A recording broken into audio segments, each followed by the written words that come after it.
Assalamualaikum warahmatullahi wabarakatuh. Apa kabar anak-anakku sekalian? Siswa-siswi MTS Ma'arif NU 1 Kemeranjen kelas 7. Mudah-mudahan kalian senantiasa dalam keadaan sehat walafiat dan tentunya siap untuk mengikuti pembelajaran daring matematika pada hari ini. Bertemu lagi bersama saya Pak Fajar di sini dalam pembelajaran daring matematika. Pada kesempatan hari ini kita akan belajar bersama mengenai materi aritmetika sosial ya. Sebelum itu marilah kita mulai pembelajaran ini dengan berdoa terlebih dahulu. Mudah-mudahan kita semua diberikan kepahaman dalam mempelajari materi pada hari ini. Kita buka dengan membaca suratul Fatihah bersama. A'udzubillahi minasyaitonirrajim. Bismillahirrahmanirrahim. Alhamdulillahirabbil alamin. Arrahmanirrahim. Maliki yaumiddin. Iyyaka na'budu wa iyyaka nasta'in. Ihdinas siratal mustaqim. Siratal ladzina an'amta 'alaihim ghairil maghdubi 'alaihim waladdallin. Baiklah anak-anakku sekalian, siswa-siswi MTS Ma'arif NU 1 Kemeranjen kelas 7. Hari ini kita belajar aritmetika sosial. Apa itu aritmetika sosial? Dalam aritmetika sosial nanti kita akan belajar mengenai untung, rugi. Di samping itu juga nanti kalian akan belajar mengenai bruto, kemudian ada neto, ada tara, dan lain sebagainya ya. Sebagai pengantar di materi ini, kita akan sedikit membahas mengenai keuntungan dan kerugian atau untung dan rugi ya. Oke, mungkin dari anak-anakku sekalian ada yang punya cita-cita ingin menjadi seorang pengusaha atau mungkin pedagang yang sukses ya. Nah, di sini kita akan belajar mengenai keuntungan dan kerugian ya. Keuntungan, yang namanya untung itu ketika kita menjual sesuatu itu lebih tinggi harganya daripada harga belinya ya. Kemudian yang namanya rugi ketika kita menjual sesuatu dengan harga lebih rendah dari harga pembelian ya. Kalian semua tak kira sudah mafhum semuanya, sudah paham semuanya bahwasanya yang namanya untung pasti penjualannya lebih tinggi dari harga beli. Yang namanya rugi itu artinya harga jualnya lebih rendah dari harga pembelian. Nah, lantas bagaimana kita menghitung persentase atau persentase keuntungan ya? Untuk kita menghitung persentase keuntungan, nah misalnya kalau kita jual, kita beli jeruk misalnya di sini, kita beli jeruknya itu kita beli dengan harga 5.000 per kilo ya. Kemudian kita jual lagi dengan harga 6.000 per kilo. Artinya kita untungnya berapa? Untung 1.000. Nah, keuntungan itu kalau kita mau gunakan atau kita ubah ke dalam persentase ya, kita menggunakan rumus seperti ini ya, persentase keuntungan. PU itu yang dimaksud adalah persentase untung, persentase keuntungan ya. Nah, di sini HJ itu adalah harga jual, sedangkan HB adalah harga beli. Ya, jadi untuk menghitung persentase keuntungan adalah harga jual dikurangi harga beli per harga beli dikali 100% ya. Atau dalam kata lain, harga jual dikurangi harga beli itu kan sama saja untungnya ya. Jadi persentase keuntungan itu sama saja keuntungannya itu berapa dibagi harga belinya berapa dikali 100%. Nah, untuk lebih jelasnya kita coba di satu soal ya. Di satu soal ini sebagai contoh ini Pak Guru contohkan 3 tahun lalu ya, Pak Danang membeli sebuah sawah seharga 75 juta. Nah, saat ini sawah Pak Danang ditawar untuk dibeli oleh seseorang seharga 90 juta. Nah, jika Pak Danang setuju dengan tawaran tersebut, maka tentukan persentase keuntungan yang diterima oleh Pak Danang. Nah, di sini kita ketahui harga belinya berapa. 3 tahun lalu harga belinya adalah 75 juta. Kemudian ditawar dengan harga 90 juta. Nah, maka dari itu yang ditanya adalah persentase untung. Persentase untung itu adalah harga jual dikurangi harga beli atau keuntungannya dalam nominal rupiah dibagi harga beli dikali 100%. Nah, harga jualnya itu 90 juta dikurangi 75 juta dibagi 75 juta dikali 100%. Harga jualnya kan ini ya, 90 juta, harga belinya 75 juta. Harga belinya 75 juta di sini ya. 90 juta dikurangi 75 juta dihasilkan 15 juta per 75 juta dikali 100%. Nah, kalau seperti ini kemarin bagaimana? Dilihat kalau ada pembagian dengan ada entah ribuan, puluhan ribu atau jutaan, kita lihat nolnya. Nol yang paling sedikit yang mana? Ternyata sama-sama 6.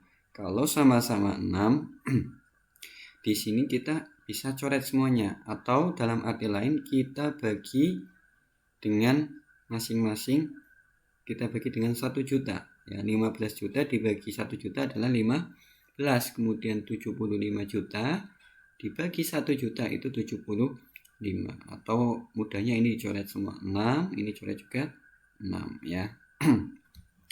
Kemudian kita sederhanakan ya. Kita sederhanakan 15 per 75. Kita sederhanakan, masing-masing dibagi berapa? Masing-masing kita coba dibagi 15. 15 bagi 15 itu kita hasilkan 1. Kemudian 75 kita bagi 15 hasilnya adalah 5. Oke, kemudian kita kalikan dengan 100%. 1 kali 100 adalah 100 dibagi 5 dihasilkan 20 juta. Jadi persentase keuntungan yang diperoleh oleh Pak Danang jika menerima tawaran tersebut adalah 20%. Itu mudah ya. Oke, kita lanjutkan. Nah, lantas untuk menghitung persentase kerugian bagaimana? Nah, sebenarnya konsepnya sama dengan kita menghitung persentase keuntungan.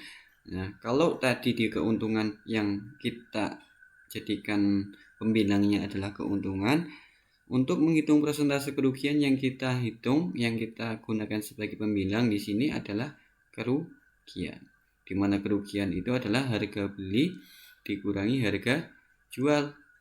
Kenapa? Karena harga belinya itu lebih mahal, lebih tinggi daripada harga jual ya kan. Yang namanya rugi itu kan ketika kita beli sesuatu kok ternyata pas dijual harganya turun, ya itu namanya kita rugi. Jadi persentase rugi, nah ini maaf nih ya Pak Guru salah tulis ya, ini harusnya PK ya, persentase kerugian ya, PK. Persentase kerugian itu harga beli dikurangi harga jual dibagi 100 dibagi HB dikali 100%. Ini Pak Guru ini dulu, ini PK ya, persentase kerugian. Oke ya. Atau kerugian dibagi harga beli dikali 100%. Nah, untuk lebih jelasnya, oke, kita gunakan sebagai kita contohnya ya. Contohnya di sini, Pak Ari membeli sebuah mobil seharga 100 juta rupiah. Kemudian 1 tahun kemudian Pak Ari menjual mobil tersebut seharga 90 juta. Tentukan persentase kerugian yang diterima oleh Pak Ari ya. Sebenarnya namanya kita jual mobil setelah 1 tahun ya tetap kita pakai ya. Akan tetapi kita hitung setelah kita beli kemudian dijual ternyata ada penyusutan harga ya dari 100 juta, kemudian ketika dijual hanya laku 90 juta, artinya rugi berapa? Nah, kita lihat ya. Diketahui harga belinya 100 juta, kemudian harga jualnya 90 juta, ditanyakan PK. PK itu artinya persentase kerugian. Nah, PK tadi itu apa? Kerugian dibagi harga beli dikali 100%. Ruginya itu berapa? Harga beli dikurangi harga jual. Per harga beli dikali 100%. Harga belinya 100 juta dikurangi harga jualnya 90 juta dibagi harga belinya berapa? 100 juta dikali 100%. 100 juta kurangi 90 juta dihasilkan 10 juta per 100 juta dikali 100. Kemudian kita lihat di sini nolnya ada berapa? 1, 2, 3, 4, 5, 6. Yang ini ada berapa? 1, 2, 3, 4, 5, 6, 7. Kalian langsung bagi dengan nominal terkecil boleh. Kalau di sini nolnya 6 berarti dibagi dengan nolnya 7 ya. Di sini nolnya 7 dibagi dengan 10 juta langsung boleh. 10 juta bagi 10 juta berapa? Hasilnya 1 ya. 100 juta dibagi 10 juta berapa hasilnya? 10. Jadi 1 per 10 kali 100%.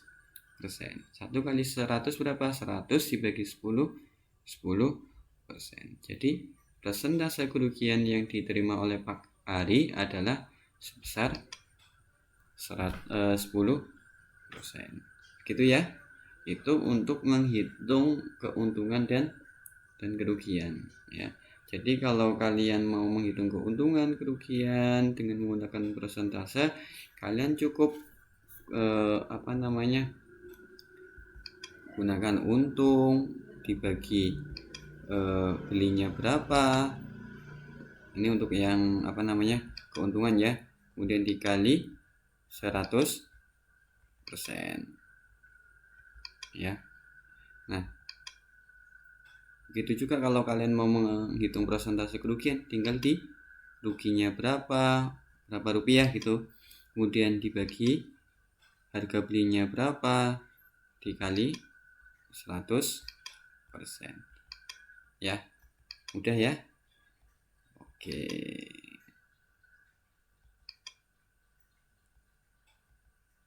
gitu ya. Oke, ya mungkin itu untuk pembelajaran matematika daring hari ini. Sebagai pengantar di bab 2, nantinya ke depan kalian akan belajar lebih banyak tentang aritmetika sosial, yang nantinya kalian akan belajar ada bruto, neto, tara, ada diskon, kemudian ada pajak dan lain sebagainya ya.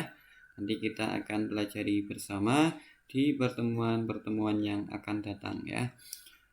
Sekali lagi Pak Guru ingatkan, meskipun dalam kondisi daring dengan keterbatasan kita semua, tetap semangat dalam belajar, dan tentunya di situasi yang masih pandemi sampai saat ini tetap jaga kesehatan, dan tentunya tidak perlu untuk keluar rumah ketika itu memang tidak perlu, dan tentunya kalau memang harus keluar rumah tetap menggunakan masker dan jaga kesehatan. Itu untuk pembelajaran hari ini Pak Guru akhiri. Mudah-mudahan apa yang kita pelajari hari ini bisa kita pahami bersama. Kalau ada pertanyaan bisa kalian tanyakan lewat kolom komentar, atau bisa tanyakan langsung via WhatsApp langsung ke Pak Guru. Gitu ya. Pak Guru akhiri. Wallahul muwaffiq ila aqwamit thoriq. Assalamualaikum warahmatullahi wabarakatuh.